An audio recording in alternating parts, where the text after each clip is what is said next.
Hello and welcome to Your Health Reclaimed with DrPND, where we help you reclaim your health with tips, tools, and resources to live your most optimal and vibrant life. Here's your host, DrPND.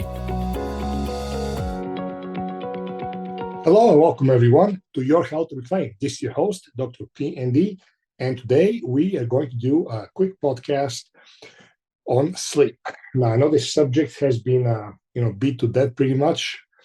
However, it needs mentioning time and time again because people just do not get it and people struggle with it. Sleep is a massive problem. It is definitely an epidemic, and we need to address that. It's not as easy as people think. So today we're going to talk about sleep from the standpoint of some practical, easy, effective, and very cheap supplementation. I'll do another podcast that we're going to go over sleeping problems and talk about what's called the 5 specific types of insomnia and how holistically these can be resolved. So yes, there are actually different types of insomnia that we deal with, and they all make a big difference. How they affect the person, including what their treatment and addressal is. But this is going to be the next podcast that we'll do. So today, we're going to talk about sleep regarding supplementation and some, again, quick and easy aspects that we can do this. So despite being, the only mammals, us humans, that purposely actually delay or avoid sleep, human adults really do need 7 to 9 hours of good sleep each night. Now, people start to bicker and argue, with stupidity about this, people that have severe anomalies. Yes, there are people, rarely, there are people who can get away with 4 or 5 hours of sleep a night, perhaps even thrive on that. My understanding is that our current president, President Donald Trump, he apparently does not sleep much and sleeps, 4 or 5 hours, and it's not uncommon for him not to sleep for 48-hour stretches. So that is an anomaly. Okay, most of us, really, pretty much all of us, are not Donald Trump in any way, shape, or form, but the majority of us do fall into the category of 7 to 9 hours of good, high-quality sleep each night. So getting the recommended amount of sleep each night is important. Everybody knows that, okay? And that is literally true for your body, for every major body system, including the nervous, cardiovascular, immune, endocrine, digestive, and respiratory systems.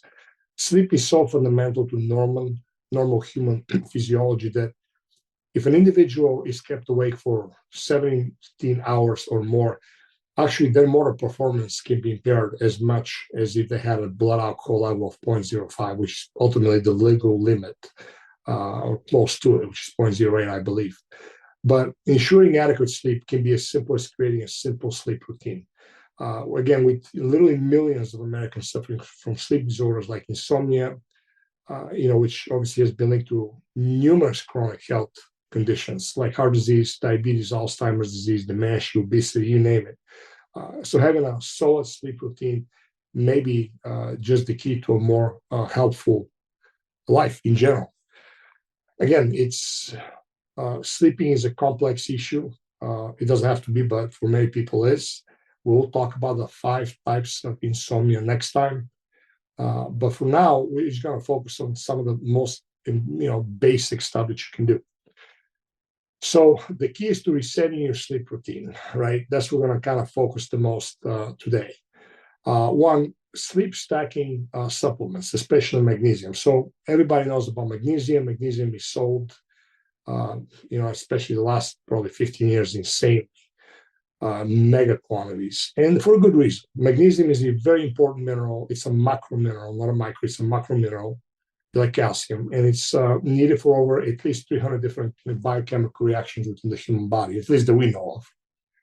Among its numerous functions, magnesium is involved in intracellular transmission, regulation of neurotransmitter transmission, in what's called synapse formation and maintenance.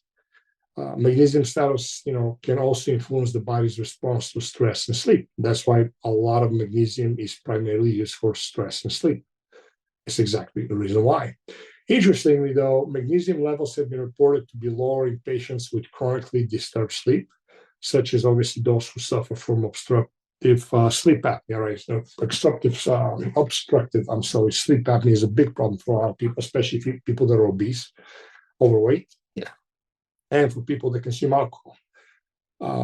But that is a big reason why magnesium is very heavily used. It's extremely cheap, it's readily available, and it acts very fast. Which, by the way, I've talked about this before, but people that do consume alcohol not only disturb their sleep, but big reason also for that is because they deplete their magnesium along with their B vitamins very quickly, because ethanol consumption does that. Anyway, so magnesium, again, has been a subject to increased investigation over the past few decades, as primarily probably the last 10 to 15 years drastically has been a focus for people, and increasingly so. And there was a study, I think, in 2017, which was a systematic review that reported that the use of magnesium intervention improves subjective markers of anxiety alone, aside from everything else. So these findings were actually strengthened by a recent 2024 systematic review of 15 studies, most of which reported that great improvement in at least one measure related to sleep or anxiety. 2023 systematic review of roughly 7,600 subjects reported that from the included observational studies, an association between higher magnesium intake and sleep quality in healthy adults was found, and the correlation was very strong, by the way. So the included randomized control trials also showed a very positive effect of magnesium supplementation, such as magnesium citrate, for instance, on the Pittsburgh Sleep Quality Index, was called PSQI score. So sleep efficiency and sleep time. And again, obviously more research is needed for sure, but you definitely see those patterns along the line that magnesium drastically helps with sleep and anxiety, which a lot of those usually link together, across all levels and across all board. So regardless to what degree there is help, and considering that magnesium is free, does not require prescription, it's extremely safe, and it's extremely cheap. It is definitely, a big reason again why to use it, and also why a lot of people use it. So magnesium, as you guys know, can be found in many forms. But research have, definitely investigated magnesium threonate for brain health, because it has been found to cross the blood-brain barrier a lot more readily than any of the other forms. Other forms of magnesium are beneficial as well, but the magnesium threonate definitely tops the line when it comes to the blood-brain barrier crossover. So magnesium is obviously widely available in the modern food supply, and can be found commonly in fruits and vegetables, such as leafy green vegetables, legumes, nuts, seeds, what else? Avocados, blueberries, and such. But supplementing with magnesium, does support a restful night's sleep for those who may not consume enough through the diet. The other problem that is exacerbated is first of all, these are obviously whole foods. A lot of people consume processed foods or ultra processed foods, which adds insult, obviously, to the injury. And furthermore, our soils have been definitely drastically reduced in mineral content, vitamin content in general, magnesium being one of it. So I have ultra-processed food, dangerous medications that deplete vitamins and minerals such as magnesium, lack of optimal nutrient content in the soils, alcohol consumption, and chronic stress. And it's very easy to see why people respond to magnesium supplementation in general, because they're depleted. So going a little bit further, aside from magnesium, we have l-theanine and GABA, okay? And almost always these two are taken together, or they should be taken together. So l-theanine is an amino acid that is found in green tea. Kind of everybody knows that. That has definitely demonstrated health benefits, including promoting a healthy stress response, supporting sleep, and improving cognitive function. And that is due to the its calming properties. GABA aminobutyric acid, also known as GABA, GABA, is the body's main inhibitory neurotransmitter. And I say inhibitory because it inhibits. So GABA works to literally counteract the effects of glutamate, which is the body's main excitatory neurotransmitter. An imbalance between GABA and glutamate is thought to contribute, or at least can, to sleep disturbances. And it does, it truly does. Theanine has a molecular structure kind of like glutamic acid, where it may help reduce the binding of glutamate to the glutamate receptors in the brain. Additionally, theanine and GABA support relaxation by promoting the modification of brainwave patterns to reflect ultimately a peaceful and more meditative state. Theanine has also been demonstrated to promote healthy sleep without the risk of increased drowsiness. There were here recently a recent study done with 22 subjects who consumed theanine experienced improved sleep and dream quality by reducing dream recall and nightmares, which is an indication of high quality sleep. Compared to the placebo group, those participants also taking the theanine reported feeling significantly more refreshed and recovered from exhaustion or fatigue upon waking. So magnesium, L-theanine, and GABA really do a great job to support similar functions within the nervous system in general, which obviously may cause them to act synergistically to support a normal stress response and normal sleep. If you notice when I talk here, there's a lot of correlation with sleep anxiety, stress. We live in a very fast-paced culture. Let's be realistic, especially after COVID. People have been on edge, between the social political turmoil and, the inflation and you name it, possible World War III. Hopefully not, but all the tensions, the world is generally tense. And we by far live on the edges as far as the Western society. Aside from the processed foods and, the screens that we watch all the time and the negative news that we feed our minds with, but stress is high, okay? And stress causes anxiety. And when you have anxiety, by default, you will have some kind of sleep disturbance to a point, if not all. So just kind of keep that in mind. That's why you see all those patterns of stress, anxiety, sleep. But again, the L-theanine compounds, with varying, concentrations of magnesium really make a big difference, with sleep. And I've seen this with, myself and my clients. That is definitely one of the cheapest, easiest, fastest, and simplest way to try to address sleep issues. And if they cannot be addressed with that, then at least they definitely take the edge off and help. So those, there are other studies too. One of the recent ones that I found here was the effects of L-theanine compounds with varying magnesium concentrations on sleep quality compared only to L-theanine alone. So a lot of folks who buy L-theanine, or they'll just drink green tea, and that's great. But to get the pharmacological effect of that, you will need to get an extracted, highly concentrated supplement, because it does make a difference. The amount of L-theanine that you're going to get from green tea, you'll pale to comparison from what you'll get from a high-quality nutraceutical supplement.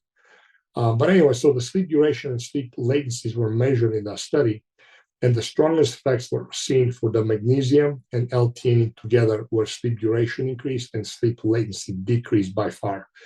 Other notable findings in the study included the L-theanine administration with the varying, magnesium concentrations really attenuated the adverse sleep effects of caffeine consumption as well. So a lot of people like to drink coffee in the morning, worse even throughout the day. And caffeine will inhibit sleep, especially if somebody's running on all cylinders, burning the candle at the both ends, and are drinking coffee to, just to get that gusto and keep going. They're really damaging themselves. It's one thing to have a few cups of coffee in the morning before, especially 11, 12 o'clock. And it's a completely different animal to have that coffee and keep having it throughout the day, let alone Monster drinks. Any of those energy drinks are absolutely poison. And they're so highly addictive, it's insane. So the L-theanine, again, it really did, attenuate the adverse sleep effects of caffeine consumption, which, also supported delta wave activity and modulated the neurotransmitter receptor levels, which is very, again, important to bring a balanced physiology, towards sleep. So supporting the circadian rhythm for better sleep. Okay, that's another simple aspect that you can really apply. So the physiology of most animals, including humans, obviously, is dictated by changes to genetic expression that are experienced over a 24-hour cycle. Okay, so everybody knows the circadian rhythm. We have 24-hour period every day. There's a reason for that. These changes are influenced by genes that are innately inseparable from the presence of or the absence of light. So basically, light regulates that. That's why we have night, and that's why we have day, and you have sunset, sundown, and dusk and dawn. There's wave patterns of light. So these genes are called actually clock genes and are found within the brain, but also in other organs of the body, believe it or not. The master timekeeper called the suprachiasmatic nucleus, SCN. It is SCN. Is found deep within the brain and controls sleep, metabolism, and hormone production. So what did I say here? Control sleep, hormone production, and what else? Metabolism. That is why when people don't sleep well, they have the tendency to be more prone to weight gain. People that work the graveyard shifts are notorious for having insulin resistance and ultimately weight gain. So just keep that in mind. That's why it's important to have that. So and you can definitely see the correlation between stress, anxiety, lights, whether from artificial screens like blue lighting, fluorescent lights, and LED lights, and proper sleep, and ultimately health. So living in accordance with the natural solar and lunar rhythms of life absolutely will support health and optimal sleep. There was actually a manuscript by one of my colleagues offered tips for supporting circadian health, including keeping your sleep-wake cycle as consistent as possible. That's why people always say it's always best to go to bed and rise out of bed at the same time or very close to it. There's a lot to be said about that. Okay, getting sunlight exposure as soon as possible after waking up, consuming your meals at or near the same time each day, exercising regularly around the same time, switching to more relaxing and meditative activities during the evening while dimming the lights, reducing the use of electronic devices for at least an hour prior to bedtime, and finally ensuring that an optimal sleeping space by making the room cool, quiet, and completely dark. All these things make a huge difference. But again, if you look at the patterns, they're very simple. A lot of them are free, but they're not easy because these are habits. And once you have bad habits, it's really hard to break those. So, we have hectic schedules. There's a lot of people that have very dynamic work schedules with kids. They rush, they stress out, they pick up the kids, they go to ball games or whatever other nonsense they're doing. And next thing you know, they are coming home at, 8, 9, sometimes 10 o'clock at night, ravenous, starving. And what do they eat? Processed food, garbage. That's some pizza or some kind of fast food swing by McDonald's because, of course, they're open. And just that kind of ingrained pattern continues on into adulthood. And there you have it. Also, a lot of people come home, they want to relax. What they'll do is they'll drink alcohol, which alcohol disrupts sleep, actually, believe it or not. Popular to contrary belief, alcohol does make sleep worse. It really affects it, even though it might help actually somebody to go to sleep initially. It will disrupt the sleep pattern and the cycle. But they'll do that. They'll eat late, ultimately ultra-processed food. And just those habits get ingrained and things get more and more intense. And it really sucks because these are very simple things to fix, but I know they're not easy. When I was going through my healing journey, I had the hardest time. Among the other things is giving up, caffeine throughout the day, but also was very hard for me to, at nighttime, we used to like to make dinner and watch some of our episodes. They're like benign, PG-13 episodes, whatever might have been there. But the fact was that we sat there at, 8, 9 o'clock at night watching episodes, and sometimes we watch 2 or 3 or 4, and next thing you know, it's 10, 11 o'clock. But the biggest thing is we end up watching screens, and it sure does. It does make a difference. And when we stop that, you really can feel and see the difference within days, how well your sleep improves. One of the quickest ways to reset your circadian rhythm that is absolutely very inexpensively and actually even free for some people is go and do original, conventional camping. Not an RV, not a fancy, glamour tents or anything like that, but literally a tent and you and a fire, and that's it. When you go to bed, without any screens, I have no screens throughout the day, no phones, no nothing. Perhaps bring your phone for an emergency or something, but keep it off.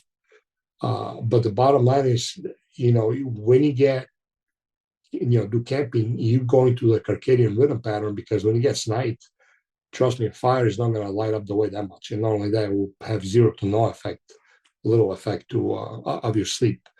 And it can take anywhere from 3 to 5 days doing that to completely reset your circadian rhythm, believe it or not.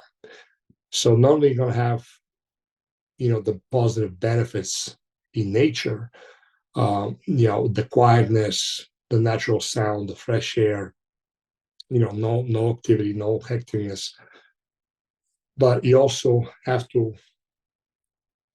comply with the natural day and night cycles of light.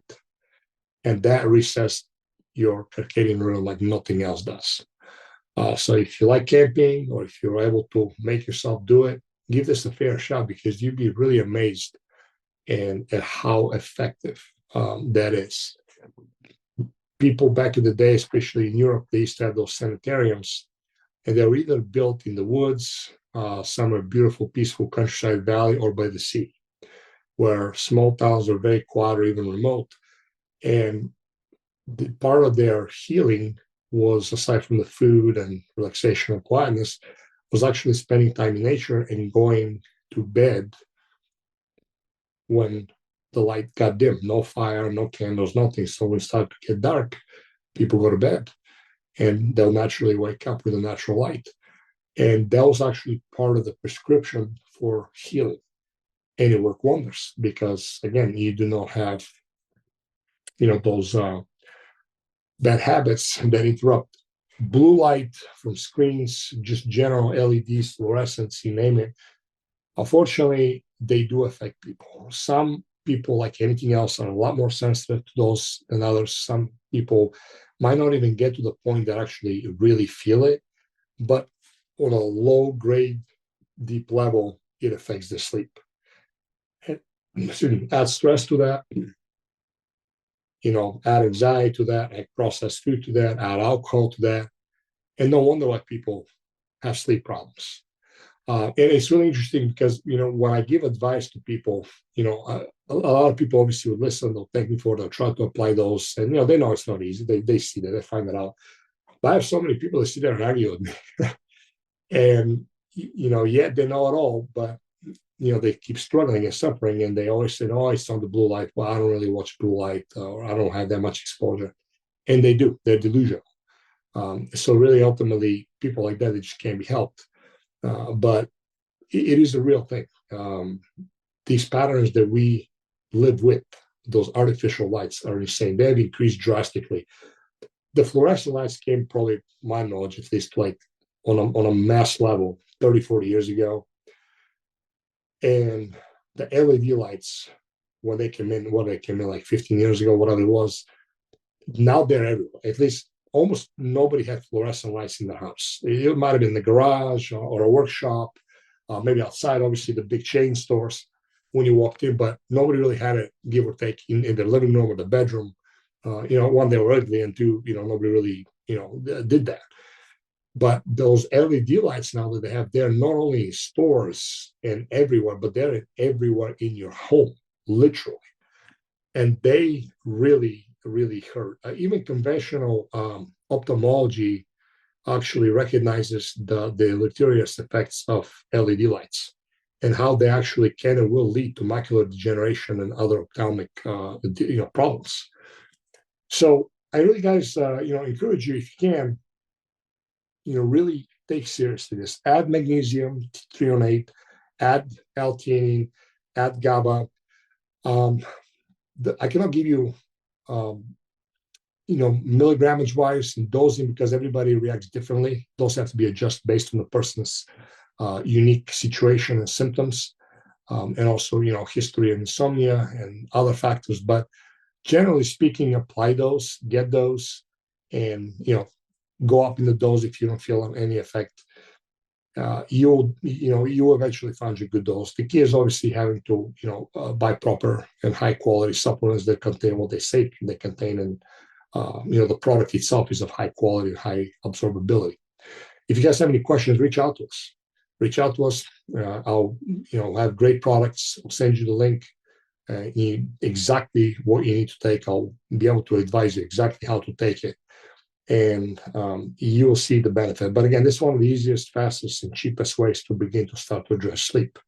So, again, in conclusion, many factors impact sleep quality, and sleep disturbances, which may require a supportive routine, to promote restful sleep, are just very valid. A restful sleep routine can include habit stacking, consisting of sleep supportive supplements, appropriate exposure to morning and evening light, right practical strategies for attenuating the effects of indoor blue light, adequate, appropriate exercise done at the right time and the right amount, and even mealtime. All these things make a difference, and practicing some or perhaps all of these things can really lead to improved sleep, better mental health, and more healthful lifestyle ultimately. By the way, exercise, as good as it is, because we do live in a culture that likes success. I said not success, but excess. People overdo exercise. And when those exercises are done at night, especially, and they're high intensity, high duration, which most people really shouldn't be doing, being realistic, they will affect sleep because, one, they'll raise cortisol, and number two, they're going to stimulate the central nervous system to a very high degree. They can take hours after it to calm down. Ask anybody who had a very hard training session at like 8, 9, 10 o'clock at night, how are they sleeping afterwards? They're not.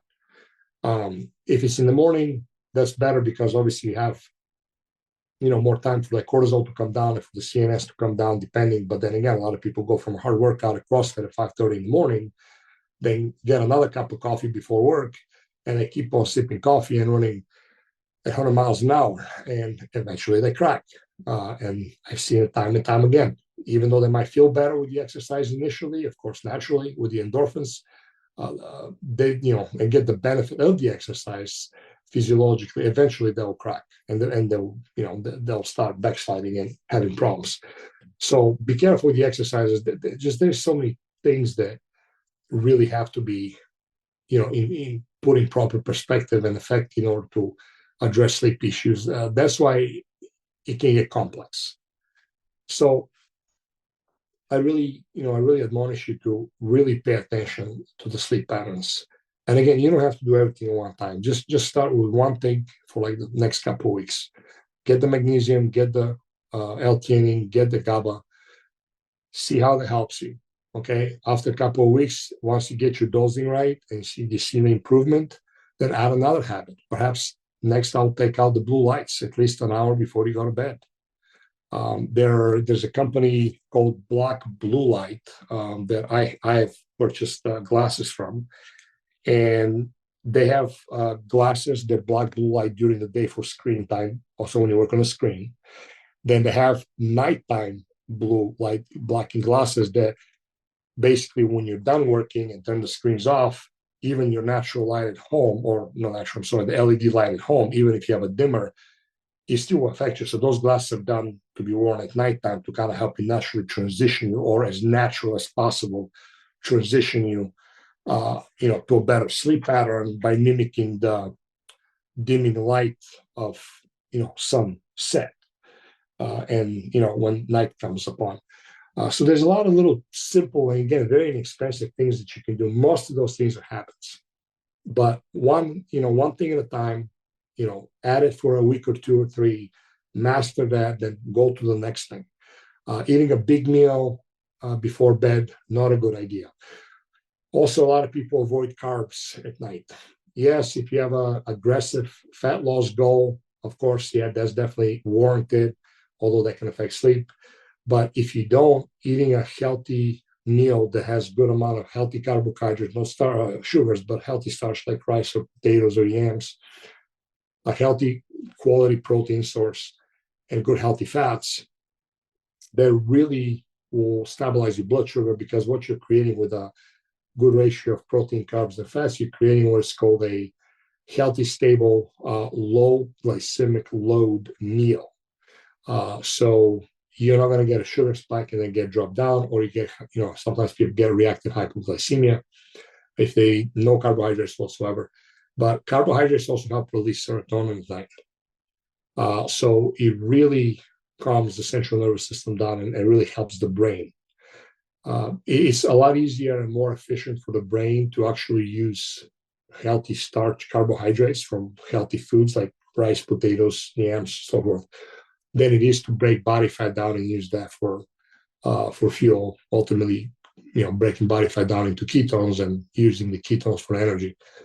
Again, if you have aggressive weight loss goal that you're trying to lose body fat in a very short period of time, that's fine. But if you don't, I suggest add some healthy carbohydrates and balance that meal out before.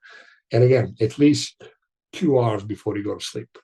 Take a digestive enzyme that also help with digestion.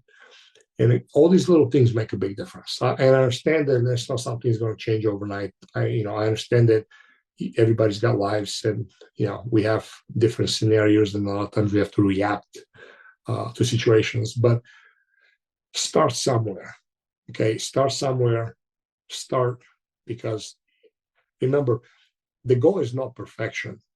The goal is continuously moving forward in the right direction. There's no such thing as perfection. So you're going to have some good days, some bad times. You're going to fail, not a problem. Get right back up and keep going. So anyway, today was the sleep podcast. I hope this sheds some good information on you. I hope you guys apply the information. Go on our website. It's www.drpnd, it's spelled DrPND.com. Reach out to us. We offer free consultation. Email us if you have any questions. If you need any advice on supplements, let us know. We'll gladly help you with that and set you up. But it is worth living a healthy lifestyle. Even though it's never going to be perfect, as I said, you'll pay dividends later. Because, there's a really good saying that I like, quite frankly, who said it, I don't really know. But, the reality is this: if you don't plan to take time for your wellness and health, you will be forced to take time for your illness. So if you don't plan to take time for your wellness, you will be forced to take time for your illness somewhere down the line. And, right along with that, the saying goes, invest a little bit more now so you don't have to pay dearly later, because you'll be paying not only with your health, but also financially. Anyway, I hope you guys enjoyed this episode today. Hope you have a phenomenal, wonderful, healthy, vibrant day. If you guys have any questions, please reach out to us. Until next time, this is your host, Dr. PND. Thank you for your valuable time and for listening to the Your Health Reclaimed podcast with Dr. PND. Be sure to hit the subscribe button and share this episode with a person you know it can help. If we can help you in any way, or you would like to connect with Dr. PND, please visit drpnd.com. That's drpnd.com.